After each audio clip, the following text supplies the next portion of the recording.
Hey everybody, it's Jennifer. We are live and in the field today. I'm recording this from an open house while I have a little bit of downtime because I will be traveling tomorrow morning. So, doing this ahead of time. So we're going to knock it out this week and talk about something that you will for sure have to deal with if you haven't already, and that is bad co-op agents. You're going to come across them, unfortunately, with 38,000 realtors in Houston. Not all of them are Greene agents. So just going to give you 3 quick tips today on how to deal with bad co-op agents. So the first thing is, just like with clients, you got to fight the urge. you will deal with people who they're ugly, they're nasty, they're trying to bully you, they're rude, and you have to stay up here. You cannot come down to their level no matter what. And I know that's hard. Just turn to your spouse and say the things that you want to say to that agent. Say them to your coworker or your friend, but do not say them to that agent. Keep things professional. Second of all, and this might be the opposite of what you would think when you're dealing with a bad agent. We always hear document everything, do everything in writing.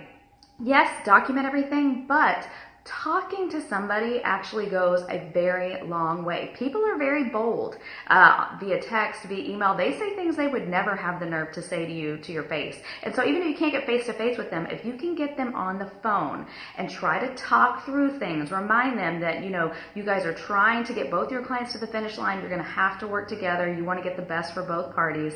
So get them on the phone and talk to them. 9 times out of 10, they are going to be much more polite and professional when they actually have to speak to you.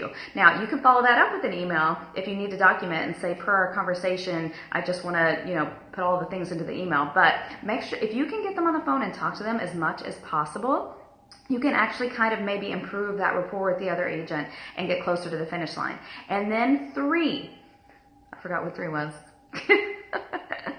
Hold on, there was a 3rd. Oh, I remember now. You have to protect your clients from a bad co-op agent. So, as tempting as it might be to go to you want to go to them and be like, you will not believe how rude they're being. You will not believe what they're demanding. They're being so difficult, so hard to work with. What happens when you do that is now you've made your seller angry. It's personal now. So every little give and take between the buyer and the seller is going to get much more difficult because now they're mad.